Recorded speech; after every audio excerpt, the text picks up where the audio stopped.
Assalamualaikum warahmatullahi wabarakatuh. Perkenalkan, kami dari kelompok 7.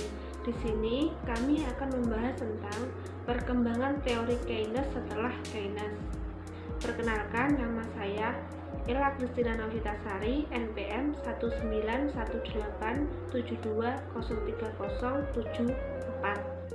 Halo, Assalamualaikum warahmatullahi wabarakatuh. Perkenalkan, nama saya Jerry Oksinanda Putra dari Prodi Pendidikan Ekonomi 3B. MPM saya 191870203018. Perkenalkan, saya Oktaviani Kurniasari, NPM 191872030662. Berikut presentasi dari kelompok saya. Yang pertama, permintaan uang untuk tujuan transaksi. Teori ini dikembangkan oleh Baumol 1952 dan juga Tobin 1956, yang masing-masing ingin menjelaskan beberapa faktor yang mempengaruhi permintaan uang untuk tujuan transaksi. A. Baumol menggunakan pendekatan teori penentuan persediaan barang yang biasa dipakai dalam dunia perusahaan. Dia menganalisa tingkah laku individu, rumah tangga, atau perusahaan, dan menganggap bahwa pendapatan mereka diterima sekali, misalnya tiap bulan. Namun, individu tersebut harus membelanjakannya sepanjang waktu 1 bulan. Masalahnya adalah penentuan berapa besarnya uang kas yang harus dipegang setiap saat dalam mana ongkos atau biayanya paling rendah. Hal ini mengingat bahwa kekayaan individu tersebut selain berupa uang kas dapat berupa surat berharga yang menghasilkan bunga, serta adanya ongkos atau biaya untuk menukarkan surat berharga tersebut dengan uang kas. Masalah penentuan jumlah uang kas yang optimum, di mana ongkosnya paling rendah, dapat dijelaskan sebagai berikut. T adalah nilai real pendapatan selama 1 periode 1 bulan. Dengan demikian juga besarnya nilai real transaksi selama 1 periode atau 1 bulan. R adalah tingkat bunga atau tetap setiap periode. B adalah ongkos atau biaya perantara yang besarnya tetap, tidak tergantung pada besarnya transaksi. C adalah nilai real surat berharga yang ditukarkan dengan uang kas setiap saat, atau besarnya uang kas yang setiap kali diambil dari tabungan seandainya semua pendapatannya ditabung. Perhatikan kurva di atas. Pada awal bunga, uang kas individu tersebut sebesar 200.000, sedangkan pada akhir bulan uang kasnya 0. Sehingga rata-rata uang kas yang dipegang sebesar 200.000 per 2, yaitu 100.000. Apabila tingkat bunga di bank sebesar R per bulan, maka biaya atau ongkos memegang uang kas yang rata-rata sebesar C per 2 atau 200.000 per 2 adalah RC per 2. Dengan demikian, biaya total untuk memegang uang kas atau TC terdiri dari biaya perantara atau BT per C ditambah biaya bunga RC per 2. TC sama dengan BT per C ditambah RC per 2. Yaitu jumlah uang kas atau C yang optimal, di mana biaya totalnya paling rendah atau minimum dapat diperoleh dengan mencari turunan pertama persamaan di atas terhadap C dan hasil turunan ini disamadengakan 0. Min BT per C kuadrat ditambah R per 2 sama dengan 0. Hasil inilah yang disebut rumus akar dari Baumol, yakni besarnya uang kas yang diinginkan oleh individu proporsional terhadap akar dari nilai transaksi yang berbanding terbalik dengan akar tingkat bunga. Seperti telah disebutkan di atas, bahwa rata-rata uang kas yang ditahan setiap saat itu sebesar C/2, maka persamaan permintaan akan uang kas real atau MD/P yang dapat diperoleh dari analisa Baumol ini adalah MD/P sama dengan C/2 sama dengan setengah 2BT/R. Implikasi yang bisa ditarik dari formula permintaan uang di atas adalah: yang pertama, apabila untuk menukarkan surat berharga dengan uang kas atau untuk mengambil tabungan di bank tidak dikenakan biaya atau B sama dengan 10, maka dengan sendirinya juga tidak ada permintaan akan uang kas. Secara matematis, apabila P sama dengan 0, maka MD sama dengan X0 setengah T setengah R setengah P sama dengan 0. Yang kedua, adanya economies of scale dalam penggunaan uang kas, artinya makin tinggi pendapatan atau DUS juga volume transaksinya makin besar. Maka presentase kenaikan uang kas yang diinginkan atau MD lebih kecil daripada kenaikan nilai transaksinya. Hal ini ditunjukkan dengan pangkat setengah pada variabel T. Apabila T naik 10 kali atau hal-hal yang lain tetap, maka MD akan naik sebesar 9,5 sama dengan 3.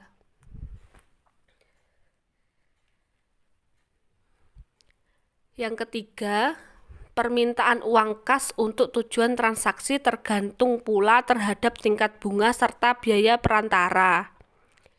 Ini berbeda dengan teori Keynes, bahwa permintaan uang untuk tujuan transaksi hanya tergantung dari pendapatan. Yang keempat, perkembangan atau kemajuan teknologi yang menyebabkan turunnya biaya atau ongkos transaksi akan mengakibatkannya turun rata-rata kas yang dipegang oleh individu. Misalnya, dengan dipakainya sistem komputer atau telepon dalam hal pemindahan uang kas di bank, maka jumlah uang kas yang ingin dipegang oleh individu cenderung semakin mengecil.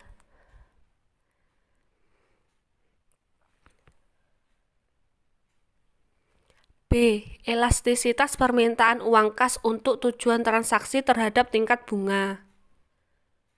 Baumol telah menunjukkan bahwa permintaan uang kas untuk tujuan transaksi ini tergantung juga terhadap tingkat bunga. Dengan cara lain, James Tobin menganalisa ketergantungan ini. Menurut dia, ketidakbersamaan antara pengeluaran dengan penerimaan penghasilan memaksa individu untuk menyediakan alat pembayar guna membiayai transaksinya. Namun, tidak berarti bahwa alat pembayar ini harus berupa uang kas. Dapat sebagian berupa surat berharga yang memberikan bunga. Tetapi, kerugian individu tersebut harus mengeluarkan biaya untuk transaksi menukarkan surat berharga manakala alat pembayar yang berupa uang kas habis. Berapa besarnya alat pembayar yang diwujudkan uang kas?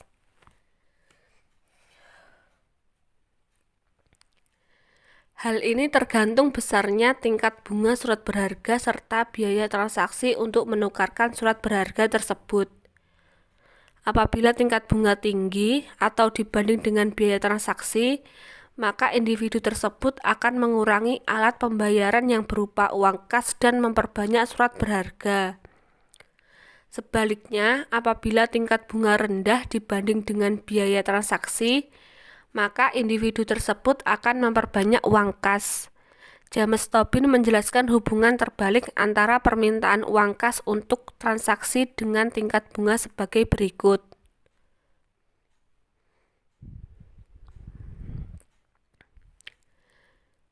Misalnya, pada setiap awal periode pendapatan T sama dengan 0, seseorang menerima pendapatan sebesar Y.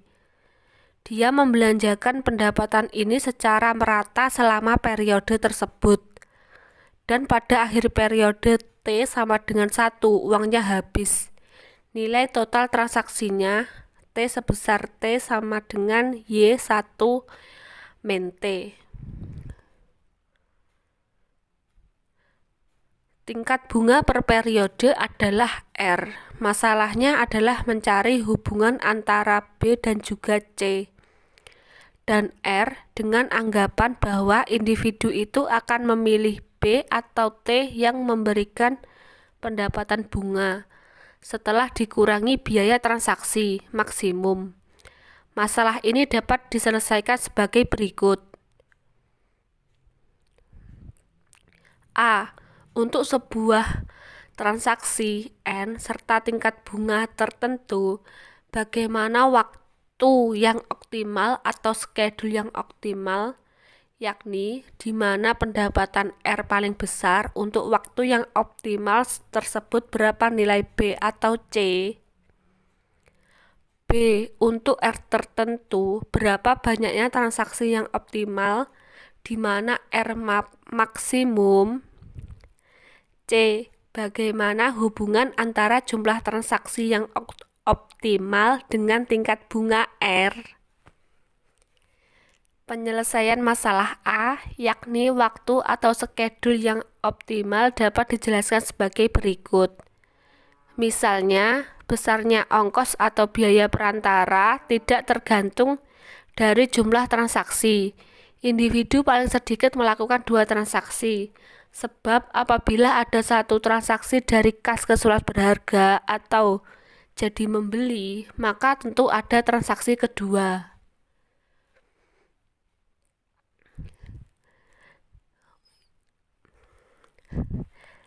Untuk slide yang berikutnya akan dijelaskan oleh Jerry Oksinanda Putra. Terima kasih.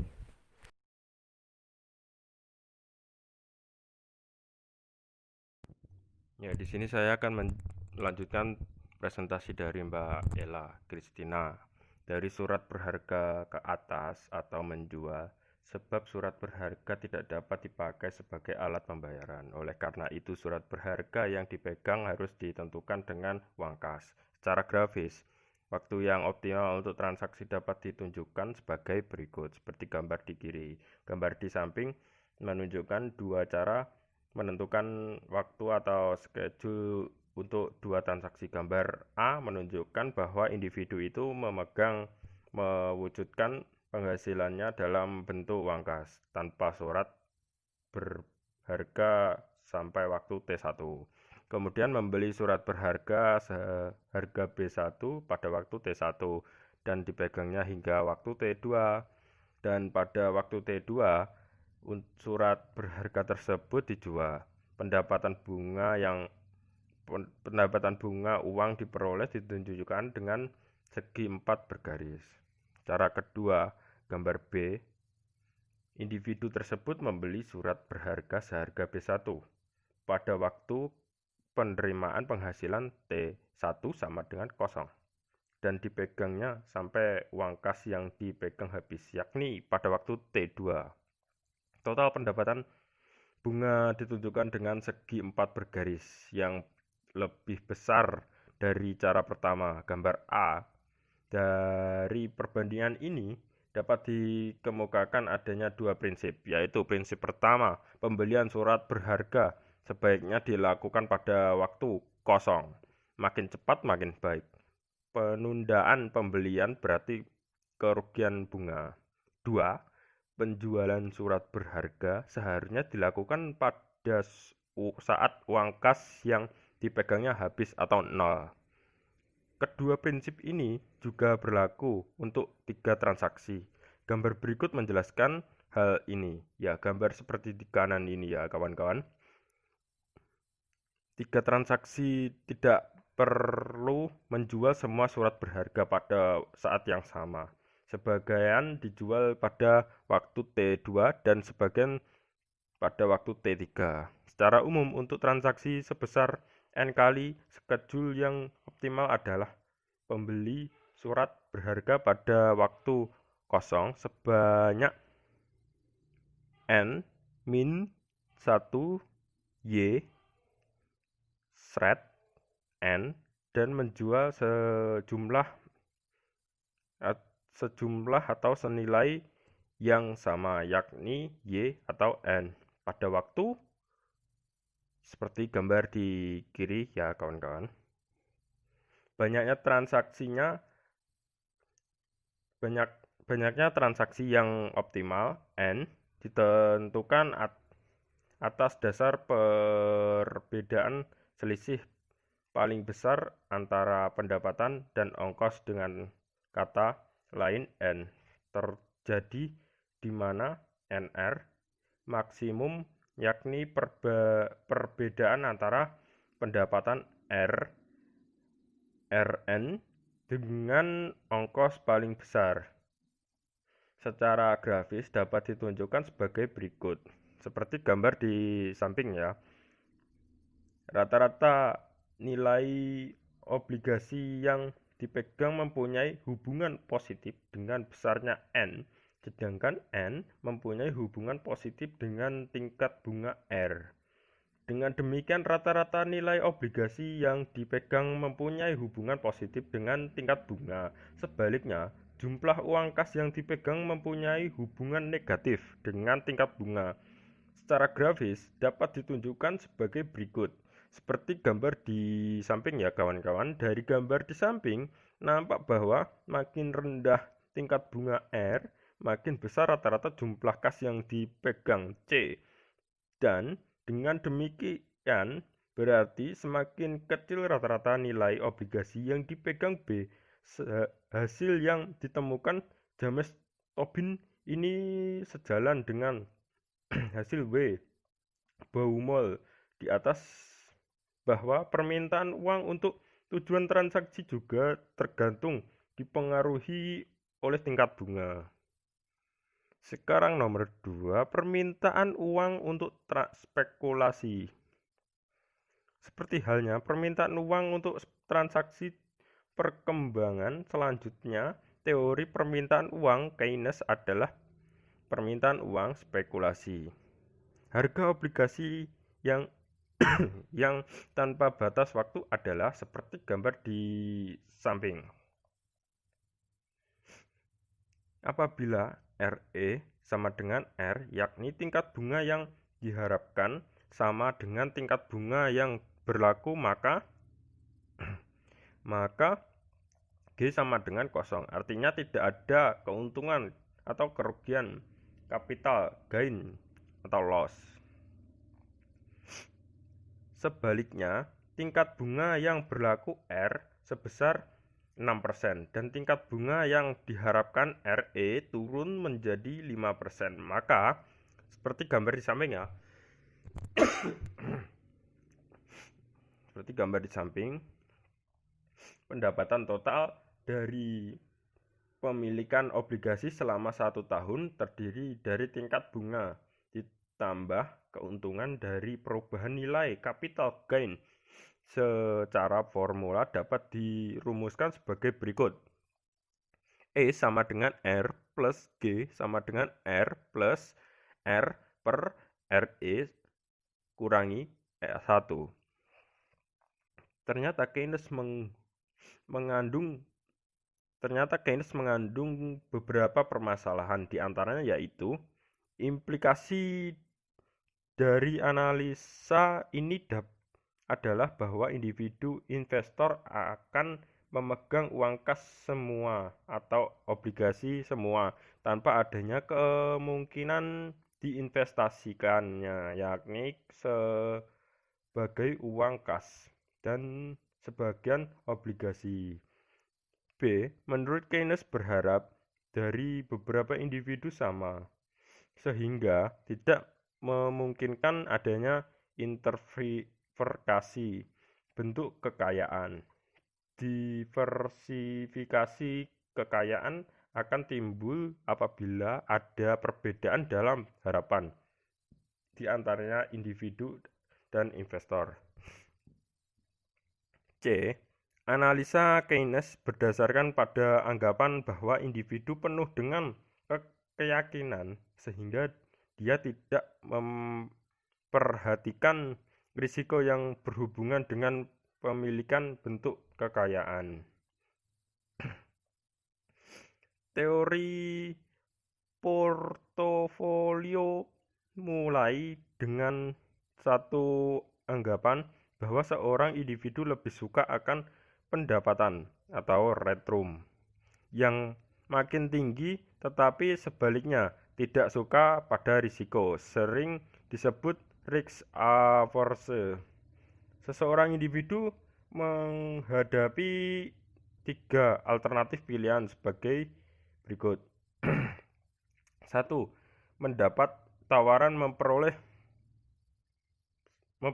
uang pendapatan sebesar 1 juta.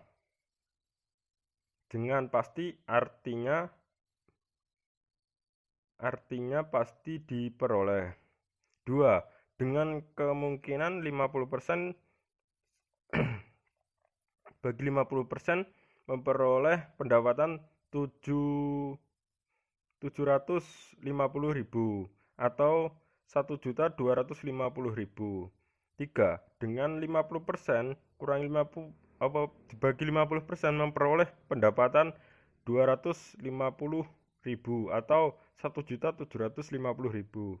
Dengan kemungkinan 50% dibagi 50% memperoleh pendapatan 252.000 atau 1.750.000. Yang memberikan rata-rata pendapatannya diharapkan sebesar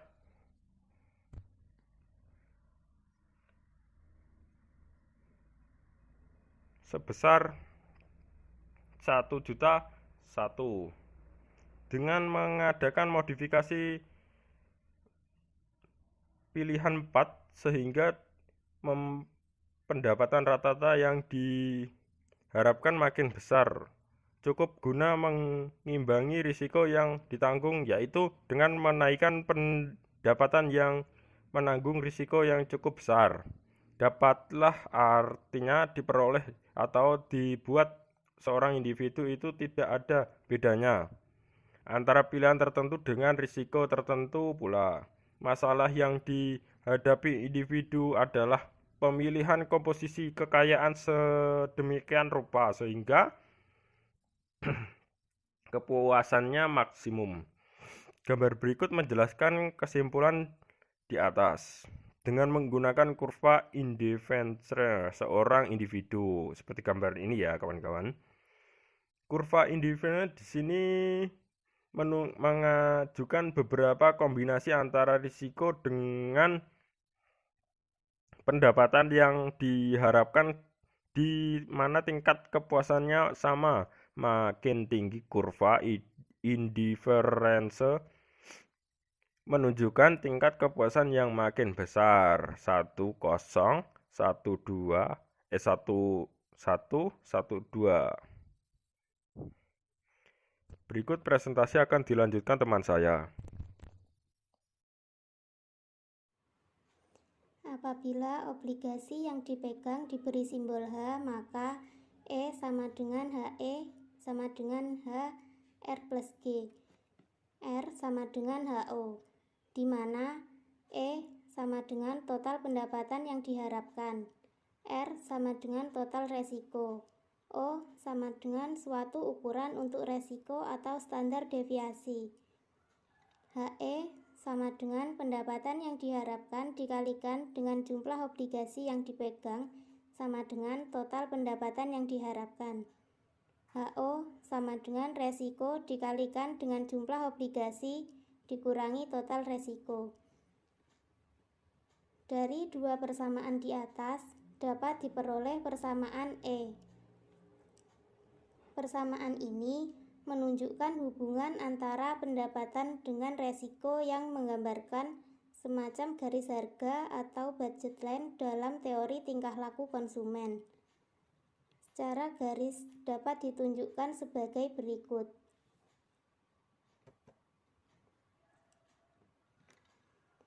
Hubungan E dengan R dalam persamaan di atas linier, sehingga gambar garis harga pun berupa garis lurus. Sudut arah garis harga ini tergantung dari tingkat bunga. Titik 0 menunjukkan bahwa individu itu mewujudkan semua kekayaannya dalam bentuk uang tunai. Jadi, resikonya 0, maka harapan pendapatannya juga 0.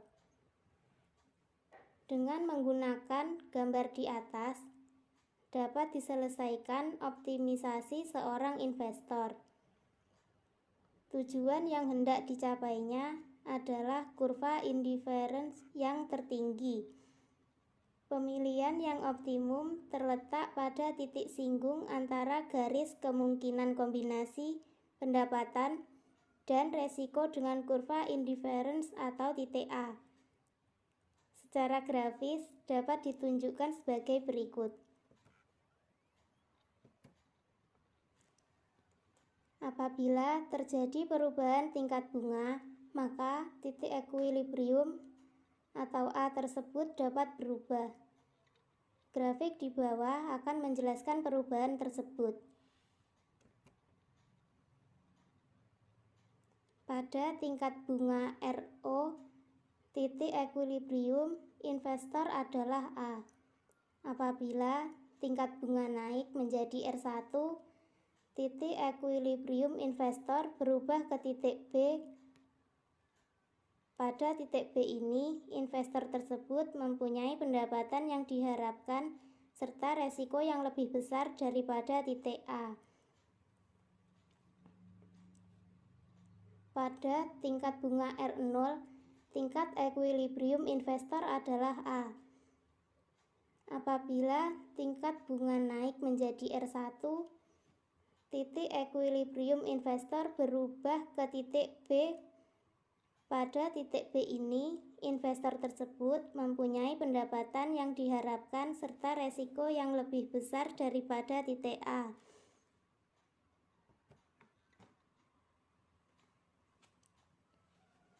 Teori kuantitas Friedman. Milton Friedman mendefinisikan tentang teori kuantitas sebagai teori permintaan uang. Prinsip dasar dari teori permintaan uang ialah sama dengan teori permintaan barang. Teori ini membahas bagaimana perilaku individu dalam memegang uang yang dipandang sebagai pemegangan atas suatu barang.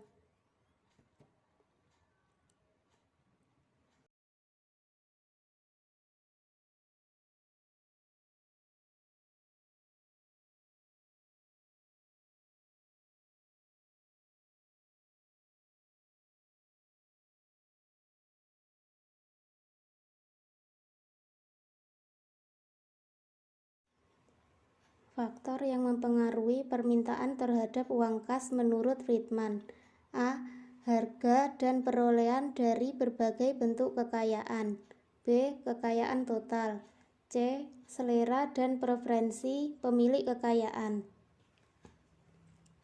Kekayaan seseorang adalah seluruh sumber pendapatan atau jasa yang dapat dikonsumsi. Dari sudut pandang ini, maka tingkat bunga menunjukkan suatu hubungan antara jumlah kekayaan atau stok dengan pendapatan atau flow. Secara garis besar, hubungan ini dapat ditunjukkan sebagai berikut. W sama dengan Y per R, di mana W sama dengan kekayaan, Y sama dengan aliran pendapatan, R sama dengan tingkat bunga. Analisis Friedman bertolak pada keuntungan marginal dari proses substitusi antara bentuk kekayaan seperti uang, obligasi, saham, surat berharga, dan bentuk kekayaan lainnya. Friedman membagi kekayaan menjadi dua, yaitu kekayaan manusiawi dan kekayaan bukan manusiawi. Penjelasan pendapatan dari masing-masing bentuk kekayaan tersebut yaitu 1.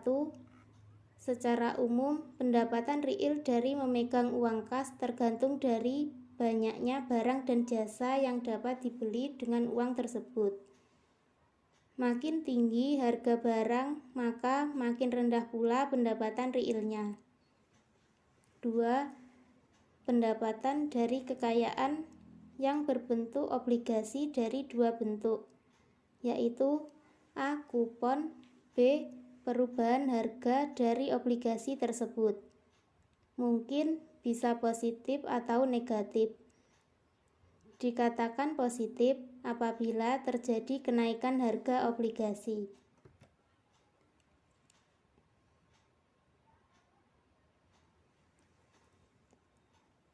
Harga obligasi yang memberikan pendapatan Rp1 dengan bunga Rb sebesar 1/Rb.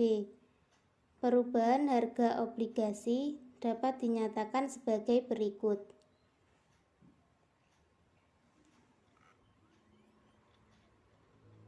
Kemudian, pendapatan dari obligasi secara keseluruhan dapat ditulis menjadi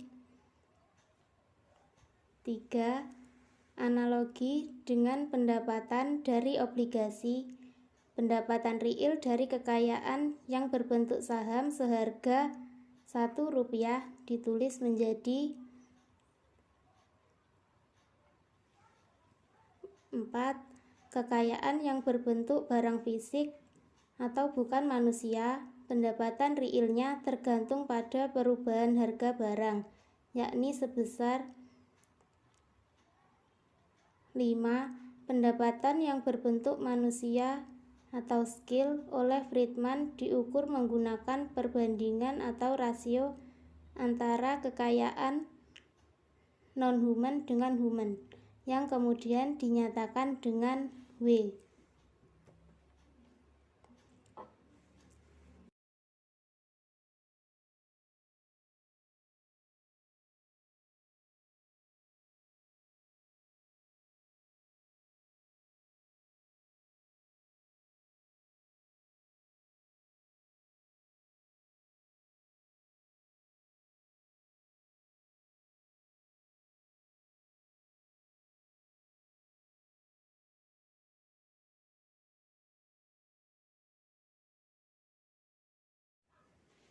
Terdapat faktor lain yang mempengaruhi permintaan uang, yaitu selera.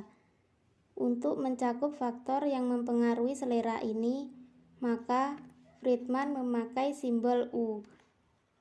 Maka, persamaan umum permintaan uang kas dapat ditulis sebagai berikut. Keterangannya, W sama dengan kecakapan, Y/R sama dengan kekayaan total, U sama dengan selera.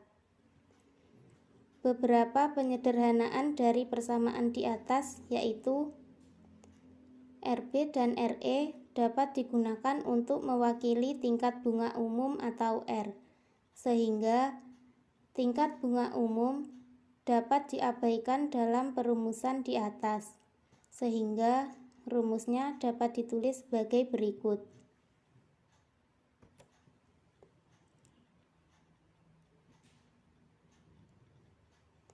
Apabila tingkat bunga dianggap stabil, maka diperoleh rumus sebagai berikut. Analisa permintaan akan barang dan jasa didasarkan pada besaran real. Demikian juga pada analisa permintaan akan uang juga didasarkan atas besaran real. Dan konsekuensinya adalah permintaan uang tidak akan terpengaruh oleh besaran nominal, sehingga persamaan permintaan uang dapat ditulis sebagai berikut. Dari persamaan ini dapat diturunkan dua alternatif perumusan fungsi permintaan uang, yaitu 1. Apabila lambda sama dengan 1/P, maka persamaannya dapat dituliskan sebagai berikut. 2. Apabila lambda sama dengan 1/Y, maka formulasi permintaan uang menjadi seperti berikut, di mana V mengukur tingkat perputaran pendapatan atau income velocity, sehingga persamaan terakhir adalah Y sama dengan VM atau PT sama dengan VM.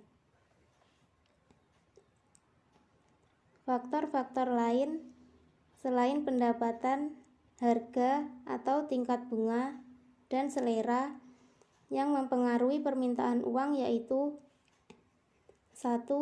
Kekayaan dari masyarakat. 2. Tersedianya fasilitas kredit. 3. Kepastian tentang pendapatan yang diharapkan. 4. Harapan tentang harga. 5. Tersedianya beberapa alternatif untuk kekayaan. 6. Sistem atau cara pembayaran yang berlaku. Sekian presentasi dari kelompok kami. Apabila ada kurang lebihnya, kami mohon maaf. Wassalamualaikum warahmatullahi wabarakatuh.